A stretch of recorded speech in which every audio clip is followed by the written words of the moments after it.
Hi there, my name is Kendrick, and in this video, I'm gonna do a review of the book by David Goggins called Can't Hurt Me. And in my honest opinion, this is one of the best books I've ever read in my life. Probably in the top 3 best books I've ever read. To provide you with some context, this book is a hybrid of a biography of David Goggins as well as a self-help book. So even though he's telling you a story of his life, there is wisdom to pull out of each chapter, and he does do a little bit of blasting where he teaches you of some of the key lessons that you can learn from his own life experience. David Goggins is an ESFP. He is a jumper ESFP, which is S-E-T-E, play, consume, blast, sleep. And he's double feminine. So as you can see, his fourth animal is NF, and it's sleep, it's N-I-F-I, and it's double masculine. And in my opinion, this book is poetry.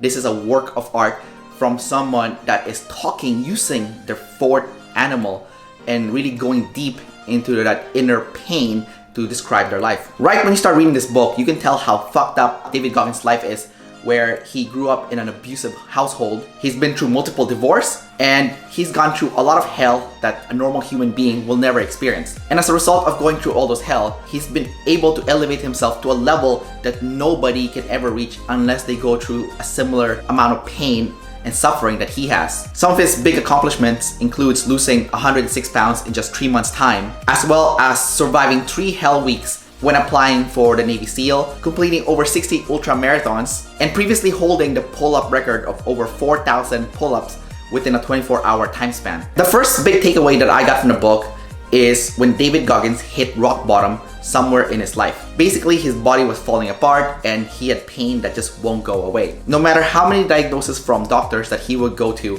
he could not figure out the pain. And at this point, he was already an elite athlete doing a lot of ultra marathons, and he's using his mind with sheer willpower to get through a lot of those events. But this time around, his body is just failing him and he can no longer perform at the level that he wants. And at that point, when he hit rock bottom and he looked back in his life at all the pain and suffering that he experienced, as well as all the achievement that he has accomplished, he finally found a sense of gratitude that made him feel good about himself. And he said that if this is the end, then I've achieved a lot already that made him feel good about himself. And at that weird moment, while he was tearing up and he was touching his face and his neck, he noticed there was a lump in his neck, and turns out there was a massive knot there. He pieced 2 and 2 together using his NI, and he figured out that, guess what? He just wasn't the type of person that was doing any active recovery. As you can see, he sleep last, so he's go, go, go, go, but he was not doing the recovery side of things. So basically what David Goggins learned was that after he touched his neck, the knot on his neck was the main cause of his pain that was preventing him from continuing to perform at the high level that he wanted to perform.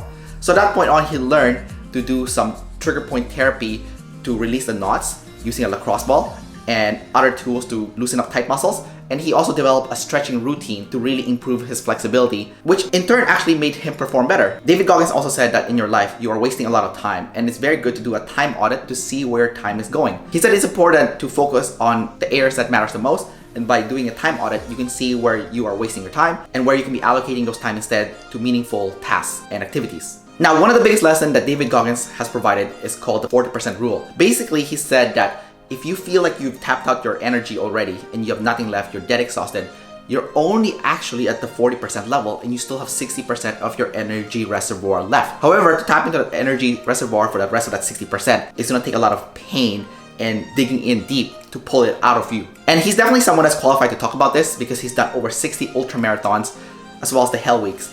And he's gotten multiple second wins as a result of just tapping into that 60% and knowing when you hit that wall, and that wall where you feel like you have no energy left is actually lying to you. So he said that every time you hit those mental blocks, you need to find a way to dig deep inside you, find that motivation or inspiration or any other tool that you can use to push through that mental block so that you can keep going.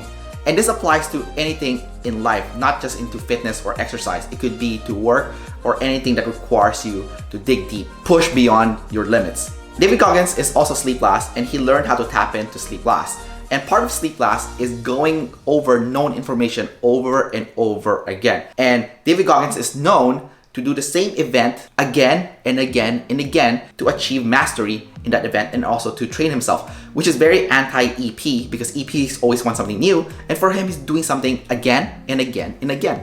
And I think it's an important lesson for a lot of people who lack discipline, including myself, to go back to something that I already know and go back again and again and again and relearn it, master it, and hone it. David Goggins also said to ask the question, what if? Because a lot of times in life, the only thing stopping you from achieving your dreams is yourself.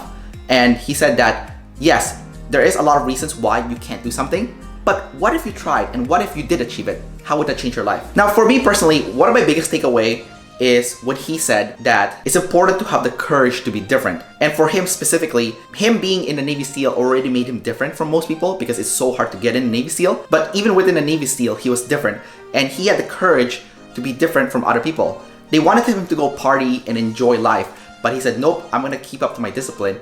And even though he was alienating himself from everyone else, he made the right choice for his specific type, which is to be different and to do the right thing. And as you can see, sleep is correlated with IP. So any IPs type like INFP, ISFP, INTP, and ISTP, those are the IP types. And the IP type archetype is basically the hero of the tribe, the person that takes you to the next level, that shows everyone how far you can go, and basically you are the person that stands out. You are above everyone else. And there's a saying that it's lonely at the top, and a lot of IPs are lonely because they get to a certain level and not many people reach that level and no one can relate to them. But if you are someone that sleep last, especially if you are not IP, whether you are an EP, IJ, or EJ, then your goal is actually to strive to take on the IP archetype, which is to be the hero. And being the hero means standing out. It also means putting the pressure on yourself to take yourself to the next level, and maybe being a little bit selfish and not waiting around to bring everyone up with you, but to get yourself as high up as possible first before you go back and help everyone else. So for me, I find that this book is one of the best books I've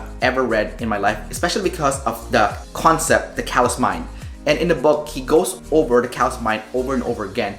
And basically it means that the more pain that you experience in your life, the tougher mentally that you become. You get to the point where pain doesn't hurt you that much anymore because you've developed a callous mind. And I think this applies to everything in life. So if you are someone that gets triggered very easily, it probably means that your mind is not callous and you are someone that has not been exposed to a lot of difficulties, a lot of pain, a lot of rejection.